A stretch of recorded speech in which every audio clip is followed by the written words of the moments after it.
Tito Ulan, saan ka pupunta? May dala kang tabak. Parang Uy, malabo. Malabo siya, ha? Yan, beautiful. So, kukuha ng words ni Tito Ulan. Ayan ang mga kulungan ng manok. Tingnan mo ba gan Tito Ulan sa apat nila? Manok!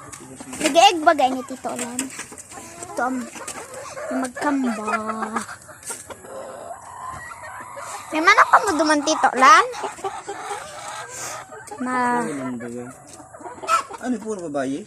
Bako, may duwang lalaki yun ni Buda Umi. Di may sure kung magkambal bagan. Di may aram kung babae o lalaki.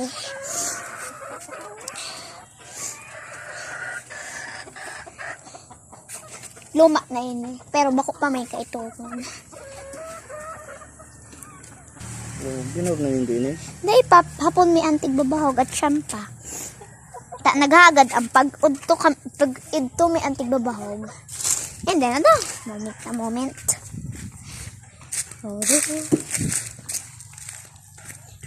Ayan na, magtatabak na siya.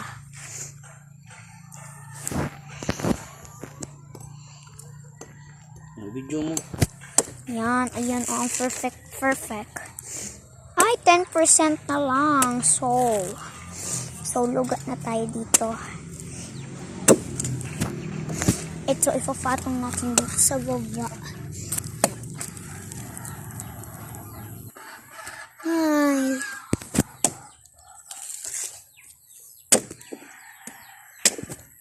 May humahanap ngayon sa akin. Ito for safety, Tsuklana.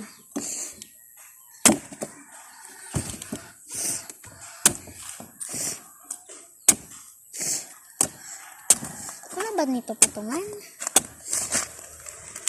Video? Yep. I-reach. Paano ang picture rich? Kaya ano ito sa bago? Space it. Oh. Subok salad. Babalat ng nyog. Buhay Bicol. Oo, buhay. Ito po yung nyog. Yan. Nata, may challenge. Hilahin mga rich. Lakasan mo dali. Rich, hilahon mo. Ano? Ano eh? Siguro mo ito. 1. Hilahon mo nga. Hilahon mo. 1. Nag-aarap mo ka na. Hilahon. 1, 2, 3, game. Wala, dahil nagtanog. Para magkita kasugan. Alam muna kayo, kukuha ko na, pitchel. Pitchel na potchel. Mabihag din akong kahoy. Oy! Makatabak ka nga ka. Mabalik na kami sa dati.